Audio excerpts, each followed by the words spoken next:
రేలింగి శ్రీ పూజ ఛానల్కి సుస్వాగతం. ఈరోజు మనం స్నానాలు ఎప్పుడు చేస్తే మంచిది చెడు తెలుసుకుందాం. ఓం నమ శివాయ. మనం స్నానం చేయడానికి మంచి సమయం ఉదయం సూర్యోదయానికి ముందు, సాయంత్రం సూర్యాస్తమయం ముందు. అలా చేయడం వల్ల రోజంతా ఉల్లాసంగా ఉంటారు. ఉదయం సూర్యోదయానికి ముందు స్నానం చేయడం వల్ల శరీరానికి శక్తి లభిస్తుంది. సాయంత్రం సూర్య అస్తమయానికి ముందు స్నానం చేయడం వల్ల ఒత్తిడి తగ్గుతుంది మరియు కండరాలు నరాలు రిలాక్స్ అవుతాయి.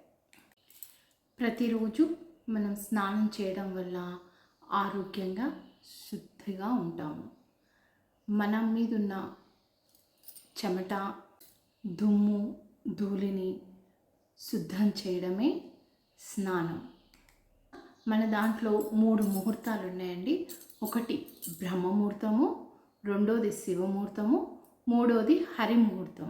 తెల్లవారుజామున 3:30 నుంచి 5:30 లోపు స్నానం చేస్తే అది బ్రహ్మముహూర్తము అంటారు. బ్రహ్మముహూర్తం అయిపోయాక ఉదయం 8 గంటల లోపు స్నానం చేస్తే అది శివముహూర్తం. 8 నుంచి 10 గంటల లోపు స్నానం చేస్తే హరి ముహూర్తం. ఈ 3 ముహూర్త సమయాలలో స్నానం చేయడం వల్ల మంచి ఆరోగ్యం లభిస్తుంది. ఆయుర్వేదం ప్రకారం మధ్యాహ్నం స్నానాలు చేయకూడదు, అర్ధరాత్రి కూడా స్నానం చేయకూడదు. అంటే 12 నుంచి అర్ధరాత్రి 12 నుంచి తెల్లవారుజామున 2 గంటల దాకా స్నానాలు చేయకూడదు. మన సైన్స్ ప్రకారంగా భోంచేశాక స్నానం చేయకూడదు అంటారు. అంటే 10 గంటల నుంచి సాయంత్రం 4 వరకు స్నానం చేయకపోవడమే మంచిది.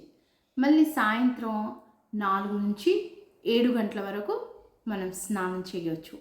మనం బాత్రూమ్లలో యూజ్ చేసే ప్రతి వస్తువు ఒక బాక్స్లో పెట్టాలి. అంటే కంపల్సరీ దాన్ని మూసి పెట్టాలి. అది బ్రషే కానివ్వండి, టంగ్ క్లీనరే కానివ్వండి, కంపల్సరీ మూసేయాలి.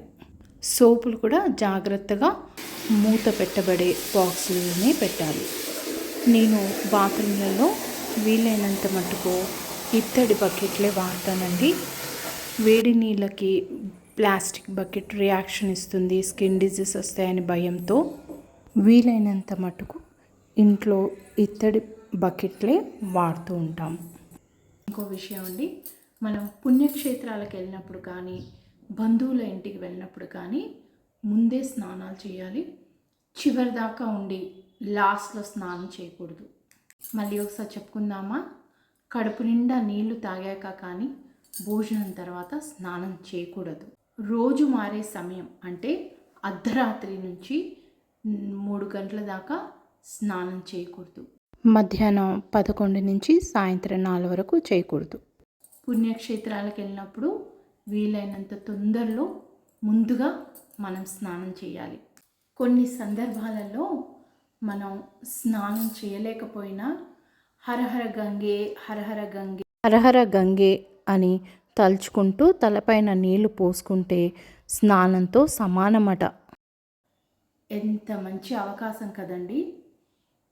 ఇంకొక విషయం, పూజ మధ్యలో మనం అనుకోకుండా తల ముట్టుకోవడం, ఏ పదార్థమైతే మనం ముట్టుకోకూడదో అది ముట్టుకోవాల్సి వచ్చినప్పుడు మన కుడి చెవి ఇలాగా టచ్ చేయాలంట. ఇక్కడ ఎప్పుడు గంగాదేవి ఉంటుందంట.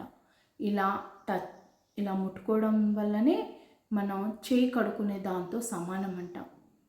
ఎంత పవిత్రమైన మహాభాగ్యం కదా మనకు పూర్వీకులు అందించారు.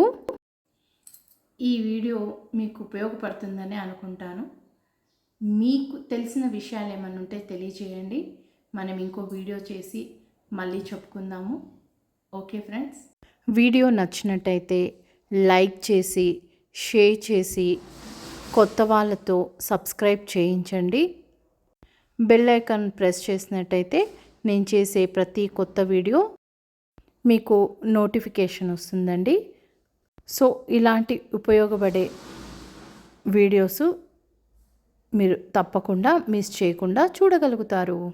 ధన్యవాదాలు.